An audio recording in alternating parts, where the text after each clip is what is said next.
Hey, what's up? I'm the Cartoon-theorist YT.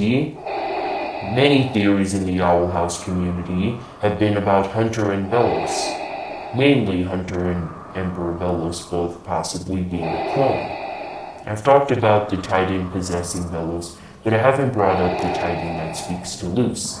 In episode 10 of season 2, you can hear whispers of a creature trying to communicate with Luce. Fans believe it to be the Titan. But is it really? In fact, is there only one Titan? Well, let's start the show.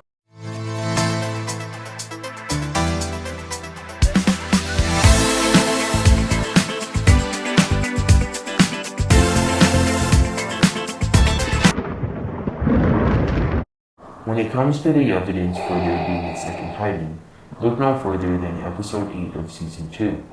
In this shot, we see in the background a different Titan from our own. This Titan is a horse. You can tell because of the horse skull. Our Titan looks kind of like a deer. I say this because of the antlers seen on it and Belos' mask. Interestingly enough, deer and horses are in the same family, which is a fun little detail. An extra detail is that if Philip would have been with Emperor Belos who can supposedly speak to the Titan, that would mean Belos has a twin. Maybe that represents the Titan having a twin brother. There's also the fact in episode 19, we get a quote hinting toward there being more Titans. In the unauthorized book of the Boiling Isles, it says, quote, "The Boiling Isles, named after the raging hot water of the boiling sea, are composed of bones of a fallen Titan.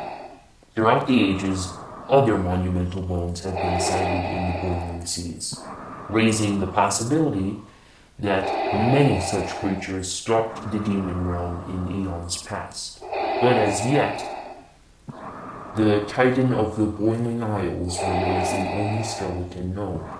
Where did the Titan come from? I hope one day we can uncover these mysteries. I believe I can uncover these mysteries. I've been meaning to talk about episode 3 of season 2. In one of the cave drawings, we see this image of who we assume to be King's father fighting the Titan. No. It's never really hinted at or explained as to why someone would attempt to kill the Titan. Let's say my theory about Belos being possessed by the Titan is true. Then let's take a look at his behavior. After all, that would mean it's literally manipulating Belos. He wants power. He hates people who have more power than him, and is willing to manipulate his family into getting what he wants. Good to note, deer and horse are in the same family. We also know deer are stronger than horses.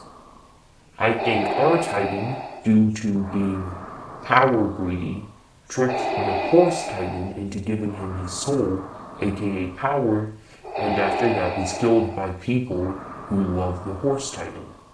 Maybe King's dad was sent to do the job of murdering our Titan. I believe Belos is corrupted by Titan's blood. The big evidence for Belos being connected to the deer Titan is the antlers on his mask.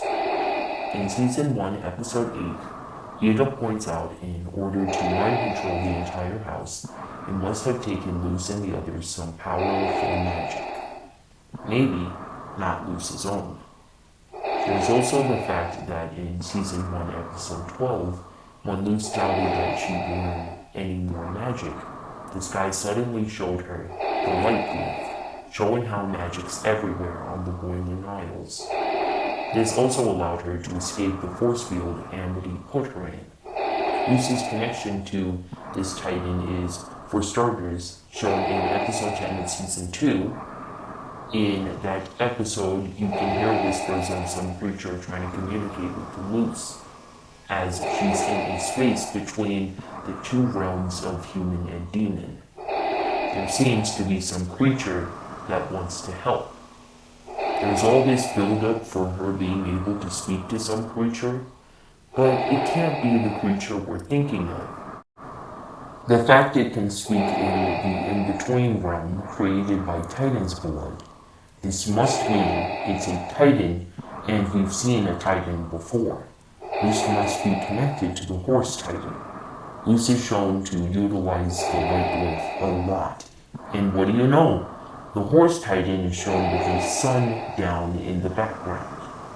So, we talked about the connections, but how would this work narratively? Well, there is foreshadowing that Emperor Belos will reawaken the Titan. Maybe Belos will go inside the Titan and be able to control it, if it's not already controlling him. Luz would be able to do the same, except instead of Belos, the Horse Titan and Luz would work together. That's how they defeat the Deer Titan. I think with it also being able to communicate with Luz, it might be able to tell Luz how to stop the two realms, human and demon, from merging into one, as we saw in the vision Emperor Belos provided all of the Coven leaders. If it's going to be like the direction of where Amphibia Season 3 seems to be going, the FBI will probably get involved at some point. Speaking of which, I'll be covering Amphibia real soon. Well, that's the end of this video. Let me know what you think in the comments down below. Is the Horse Titan the prophesized hero, or the Deer Titan? With all that said, stay tuned.